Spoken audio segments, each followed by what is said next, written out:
Bonjour chère conscience, bienvenue là où la découverte de soi-même commence. Et bonjour, bonsoir, bienvenue au club Chère Conscience. Je suis Alexandra, la créatrice de Chère Conscience. Et c'est un espace pour nous amener à grandir ensemble. C'est un espace où je vais vous partager mon expérience en développement personnel, où vous aurez l'occasion aussi de partager le vôtre.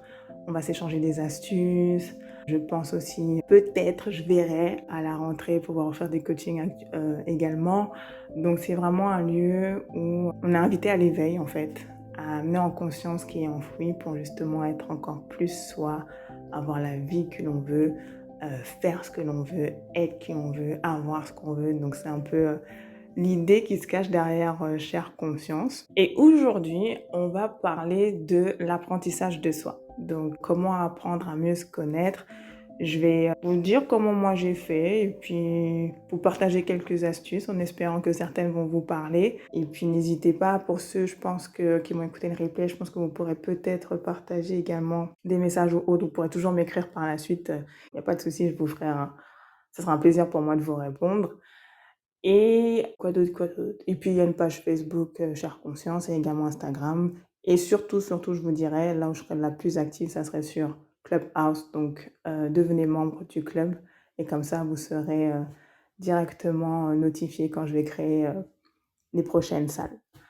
Donc, aujourd'hui, apprendre à mieux se connaître. Donc moi, comment ça a commencé, comment j'ai appris vraiment à mieux me connaître. Le coaching, évidemment, ça a aidé, je vais pas vous le cacher. Quand j'ai fait mes formations de coaching, c'est sûr que ça m'a amené dans l'introspection, ça m'a amené à me poser des questions. En faisant des exercices et autres, il y a des choses qui sont ressorties, des prises de conscience justement qui sont venues et qui m'ont aidé à mieux me comprendre, à agir en fonction de ce que je souhaitais, ce que je voulais accomplir, qui je voulais être.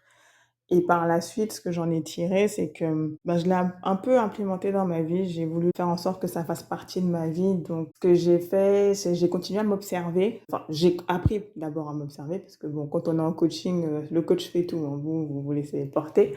Donc, j'ai appris à m'observer. En fait, j'ai appris à m'observer, à voir comment, par exemple, je réagissais à un environnement. Également à écouter ma façon de parler, mes comportements. Donc un peu pour vous donner des exemples, dans l'observation, ça a été, par exemple, l'environnement. Je trouve quelque chose qui est quand même assez, je vous dirais assez simple, une sorte de petite astuce que je vous donne assez simple, c'est de voir comment une pièce ou un lieu agit sur vous. Moi, je sais que j'ai remarqué, pour que je puisse être en mouvement, en énergie, faut qu'il y ait de la lumière naturelle. Faut que la salle soit remplie de lumière naturelle. Même s'il y a maintenant, vous savez, il y a les LED, les ampoules là, qui font la lumière du jour naturelle, là, à peu près. Je vois que c'est pas pareil pour moi. Ça reste toujours une lumière artificielle. J'ai vraiment besoin de... J'aime les pièces vitrées, où il y a plein de vitres, où il y a la lumière qui rentre, plutôt froide aussi. Donc en général, des pièces blanches, ouais, surtout blanc. Après, vraiment des couleurs un peu froides, ça peut être un petit peu un gris clair ou peut-être un bleu pastel. Quand il y a des couleurs chaudes, ça me draine un peu en énergie. Donc voilà, il y a des choses que j'ai remarquées et par exemple, quand vous changez de bureau, moi ça a été mon cas, j'ai changé de bureau, c'est-à-dire qu'il n'est pas très rempli de lumière naturelle et qu'il n'est pas non plus blanc. Donc c'est un peu compliqué, mais bon, vu que je travaille de manière hybride, ça va, j'arrive à gérer. Mais je sais que voilà, ces jours-là, je suis moins productive. Donc je prends de l'avance sur les jours où je ne suis pas dans ce bureau pour travailler. Au niveau du langage, j'ai appris à m'écouter. Et sinon, ce que vous pouvez faire, c'est mettre l'enregistreur audio, comme le nouveau magnétophone, entre guillemets, sur vos téléphones, pour vous écouter justement parler. Ça va vous donner un petit peu une idée de votre mindset. Est-ce que vous êtes plutôt une personne pessimiste? Est-ce que vous êtes plutôt une personne optimiste? Moi, j'ai remarqué, j'utilisais beaucoup avant. Il faut, je dois. Étant une personne qui a un peu du mal avec les obligations, c'était justement compliqué de faire certaines tâches, surtout quand je disais il faut, je dois. Donc, le il faut, je dois, souvent, ça met une certaine procrastination derrière. Donc ça donne un petit peu de ce genre d'informations, le «il faut», «je dois», ça me mettait un peu une pression, ça me mettait un peu une contrainte, ça me mettait une exigence. Après oui, bah, ça a montré que j'étais exigeante, notamment beaucoup avec moi-même. Puis voilà, ça m'a amenée justement à devenir plus tolérante. Je ferai, j'irai, par exemple, «il faut», «je dois», un truc que je déteste faire, c'est les courses. Ça fait 2 semaines que je dis que je dois justement faire les courses, je les ai toujours pas faites, donc voilà. J'irai faire les courses. Il y a plus de chances que j'aille les faire, vous voyez? Donc c'est un peu voilà, ça vous donne un petit peu, une idée de qui vous êtes parce que moi, l'obligation, ça me fait pas agir. Je suis pas une personne qui marche sur la pression, donc c'est un petit peu, l'idée qu'il y a derrière ça. Les comportements aussi, les comportements, j'en ai un petit peu parlé dans mon l'ancienne salle que j'ai faite il y a 2 semaines sur comment s'auto-coacher où, j'avais remarqué que souvent si je grignotais, c'est peut-être que j'étais un petit il y avait de l'anxiété derrière. Souvent, j'avais remarqué que ce comportement-là de grignotage, ben, c'était une frustration, c'était une anxiété que j'essayais de mâcher, mais qu'au final, bah, j'avais beau mâcher, elle partait pas tant que j'avais pas conscience qu'il y avait ça derrière.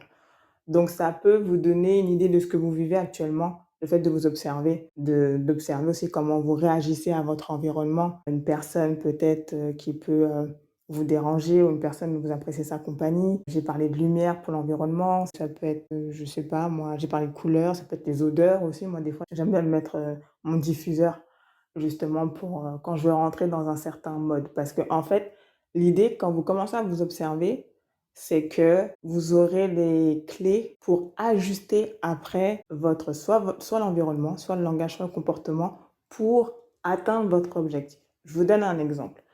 Moi, quand je sais que je dois produire, par exemple, j'ai beaucoup de travail et puis il faut absolument que je termine, aujourd'hui, le jour même, bah, je vais me mettre une musique. J'aime bien enfin, dans ces moments-là, là, quand j'ai besoin de produire, donc il y a soit des musiques un peu pour, ceux qui connaissent un peu les codes, ça, les codeurs, tout ce qui est IT, ils ont des sortes de musique un peu, leur musique, je sais pas comment ça s'appelle, mais bon, vous pourrez trouver ça sur YouTube ou sinon de la soul house. J'aime bien parce que c'est dynamique, mais sans trop non plus me déranger. Donc ça va me donner un rythme, ça va me donner un beat, ça va me stimuler mais sans que ça draine mon énergie, sans que ça me déconcentre aussi. Par exemple, moi, j'aime l'afrobeat. Si je dois travailler, je vais pas mettre de l'afrobeat parce que c'est sûr, je vais plus me mettre à danser qu'à travailler. Donc, il y a un peu des choses comme ça. Pareil, je m'assure d'être en lumière naturelle parce que je sais que c'est ce qui va maintenir mon énergie up à un niveau élevé. Quoi d'autre? Si je veux être plus relax, plus méditation, je vais être plus sur voilà, une lumière douce, je vais mettre mon purificateur, donc je vais mettre de l'huile essentielle, je vais être plus dans quelque chose d'un peu plus doux, des musiques aussi de méditation, ce genre de choses. Donc à partir du moment où vous savez qu'est-ce qui marche pour vous, en vous observant, ça va être des choses que vous allez avoir en vous observant. Ça va également vous aider à mieux vous connaître et après aller ajuster pour atteindre votre objectif. Ça peut être bien un objectif, c'est juste, bah, là je suis, stressée, j'ai envie d'être plus, serein. Voilà, vous arrangez votre environnement en fonction. Je veux changer ma façon de penser, mon état d'esprit, mon mindset. J'écoute comment je parle et puis j'ajuste. Comme moi, je vous disais avant, c'était très il faut, je dois. Bah, maintenant, je parle plus au futur. J'irai, je ferai. Ça m'enlève une sorte de lourdeur, d'obligation. Voilà, c'est une action que je ferai, mais c'est pas une obligation. Et là, j'ai vu que, et puis j'ai essayé, hein. J'ai vu que j'étais plus en mouvement. Comportement pareil, ben, si je vois que je grignote, ah, il y a peut-être une petite frustration, Alex, il y a peut-être une petite anxiété, il y a quelque chose. Donc ça va vous permettre de vous ramener à vous-même. Autre chose qui m'a aidé à mieux me connaître, l'écriture. L'écriture, j'ai une sorte de journal intime, là, on peut dire, où j'écris un peu, ce qui me vient, ce que je vis, ce que je ressens. Ça a pas été facile au début, je vous avoue. Bon, après, ça fait longtemps que j'écris. La dernière fois, j'ai regardé, je pensais que ça datait de 2017, mais ça date de 2015 quand j'ai commencé à écrire. J'ai commencé au tout début, juste avec mes notes sur les téléphones. C'était très, très simple, hein. Bon, aujourd'hui, ça va, je suis dans le RER, pas spécialement envie d'aller travailler, bon, encore une journée de travail, enfin bref. Et puis petit à petit, j'ai commencé à m'ouvrir un peu plus, à écrire un peu plus. C'est un côté thérapeutique, je trouve, en tout cas pour moi. Je sais que pour certaines personnes aussi, c'est un autre côté thérapeutique. Par contre, c'est pas facile parce que ça fait un peu miroir, je dirais. Va falloir être vrai quand même, va falloir, être honnête un peu avec soi, hein. Si vous n'êtes pas vous-même, pour écrire tout ce que vous voudrez, ça va pas vous apporter d'éléments sur vous, ça va pas vous aider à mieux vous connaître. Donc l'écriture, ça permet de faire un effet miroir, surtout sur ses émotions, sur ses états d'âme, ses émotions. Le mettre sur papier, ça peut aussi avoir un côté libérateur. Donc quand vous allez écrire un petit peu vos émotions en étant totalement authentique, totalement vulnérable dans votre cahier, ça va vous aider aussi à voir peut-être quelle émotion revient souvent. Est-ce que c'est souvent de la tristesse que vous vivez? Est-ce que c'est souvent de la fatigue que vous vivez? Est-ce que c'est souvent de la joie que vous vivez? Est-ce que c'est souvent de l'amour que vous vivez? Ça peut vous apporter les clés justement ou même aller chercher vos valeurs. Ça peut montrer aussi vos valeurs, ça peut montrer peut-être certains... il y a le mot trauma qui vient, mais c'est peut-être pas un bon mot, mais certaines blessures, oui, qui, euh, qui sont encore là et que serait peut-être intéressant de penser, par exemple. Donc ça va vous... Je dirais l'écriture, c'est un peu plus profond que s'observer. S'observer, c'est, je dirais, la pointe de l'iceberg. C'est plus facile dans le sens où c'est moins profond. C'est plus dans l'acte, alors que l'écriture, vous allez plus être dans l'émotionnel, dans votre être profond.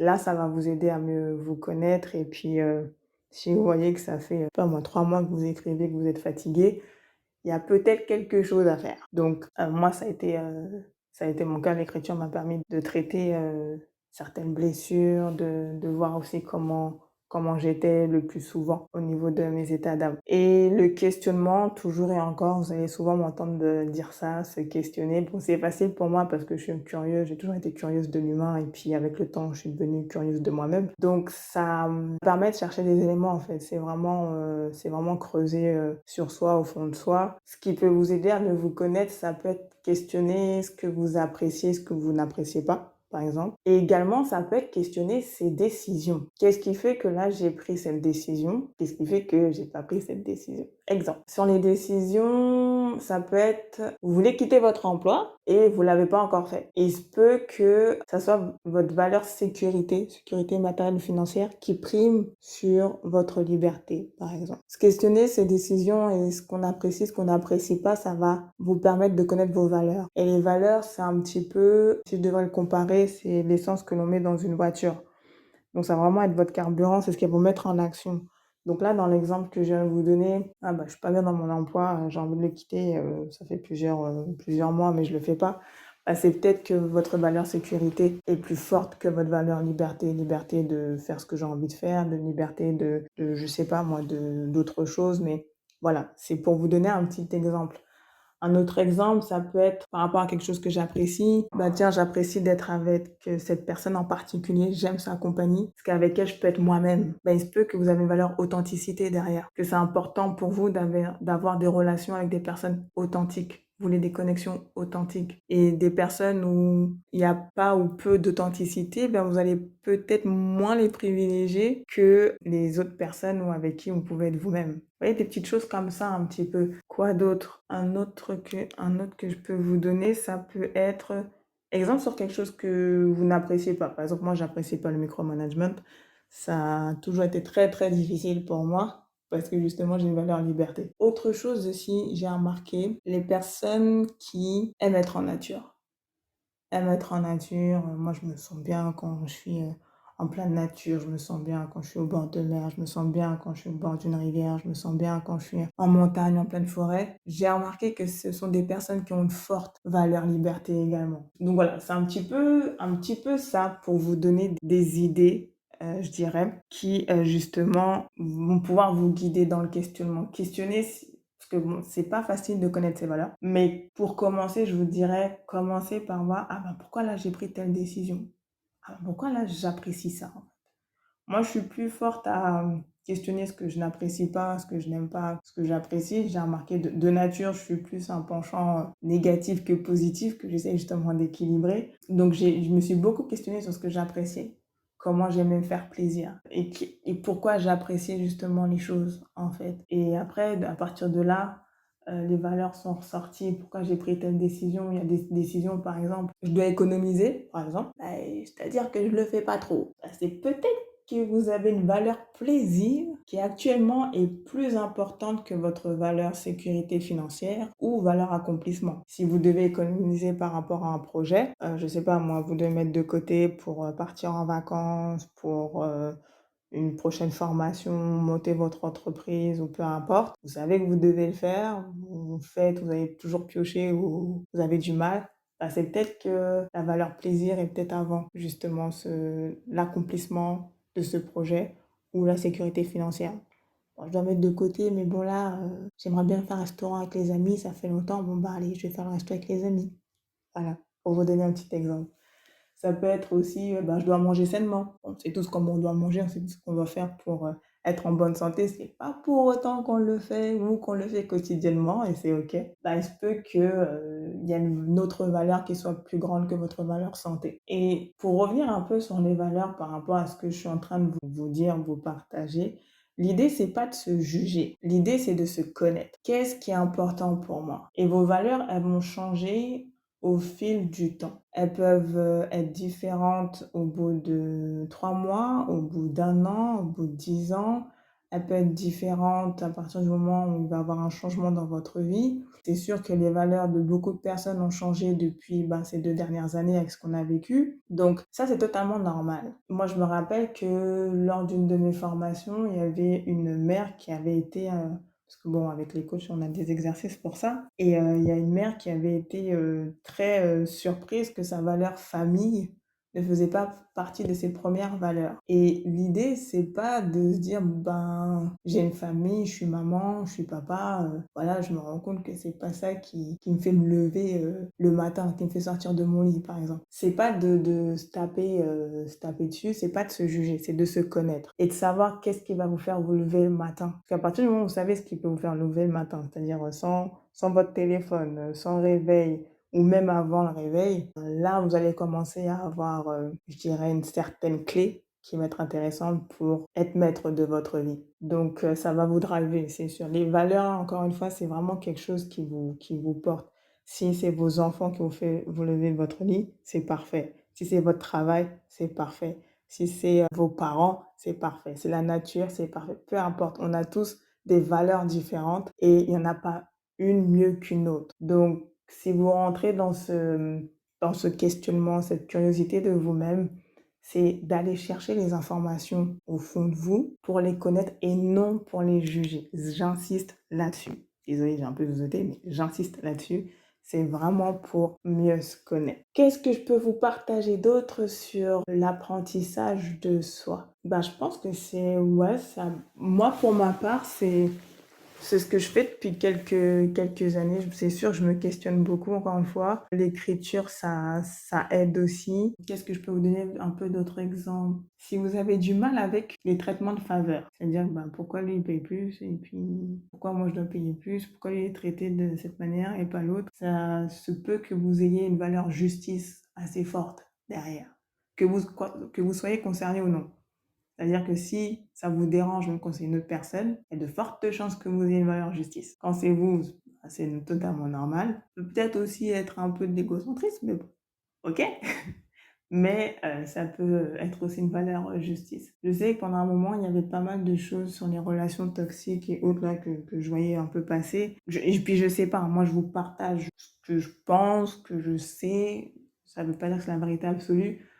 Mais parfois, rester dans une relation toxique, et on sait qu'elle est toxique, on a du mal à la quitter, c'est peut-être qu'il y a une autre valeur, peut-être la valeur amour qui est peut-être plus forte que la valeur bien-être, par exemple. Donc, je pense qu'il y a un peu des raisons pour tout. Peut-être pas, mais en tout cas, moi, pour l'instant, j'ai souvent trouvé réponse à mes questions. Et je m'assure de poser de bonnes questions pour avoir de bonnes réponses. Ça aussi, c'est important. La qualité de votre question dépendra de la qualité de votre réponse, pardon, dépendra de la qualité de votre question. Et donc oui, ça va vous aider à apprendre à mieux vous connaître. Et là, pareil, moi, je vous partage que mon vécu, mon expérience, des astuces, des choses que j'ai mis en place qui fonctionnent pour moi. Prenez ce qui vous parle et laissez ce qui vous parle pas. Donc, c'est important aussi parce que j'ai créé cet espace aussi pour amener un peu plus d'esprit critique. Ce qui marche pour moi ne peut pas obligatoirement marcher pour vous et vice-versa. Et c'est OK. Donc, l'idée, c'est vraiment de s'échanger des astuces, échanger des expériences pour qu'on puisse grandir ensemble, évoluer ensemble, toute bienveillance, respect, amour et joie et fun, évidemment. Parce que j'ai une valeur plaisir aussi qui est très, très importante. Donc voilà. Une chose aussi, oui, j'ai pensé, peut-être qui m'a aidée, parce qu'on me dit souvent que j'ai changé après ça, les voyages. J'ai un peu voyagé, puis souvent mes proches me disaient que ah bah oui, bah après ce voyage, t'as changé et autres. Je trouve pas, mais peut-être, sûrement. Je pense que j'ai plus changé depuis que je me suis formée au développement personnel et que je suis coach que depuis que j'ai voyagé.